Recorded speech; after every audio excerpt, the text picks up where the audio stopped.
جبرائیل امین علیہ السلام حضور پاک صلی اللہ علیہ وسلم کی بارگاہ میں حاضر آئے، عرض کیا آقا ایک بستی ایسی تھی جس پر اللہ نے مجھے عذاب نازل کرنے کا حکم دیا، لیکن وہ سارے نافرمان تھے، گنہگار تھے۔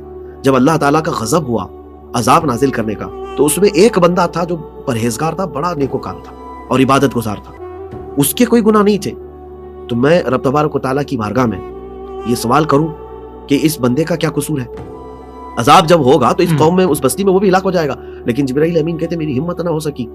رب تبارک و تعالیٰ کی بارگاہ میں کیسے جلال رب ذوالجلال کا ہو اس وقت، تو آپ نے اس بستی پر عذاب نازل کر دیا، بستی تہس نہس ہو گئی، سارے کے سارے ختم ہو گئے، وہ نیکوکار بھی۔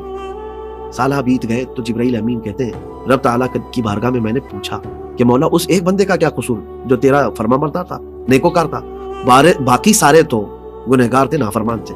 رب تبارک و تعالیٰ نے فرمایا اس کا گناہ یہ ہے کہ اس کی آنکھوں کے سامنے برائیاں ہوتی تھی، وہ دیکھ کر خاموش رہتا تھا۔ اللہ اکبر۔ اس کا گناہ یہ ہے کہ وہ یہ سمجھتا ان کی برائیاں ان کے ساتھ مجھے کیا فرق پڑتا ہے۔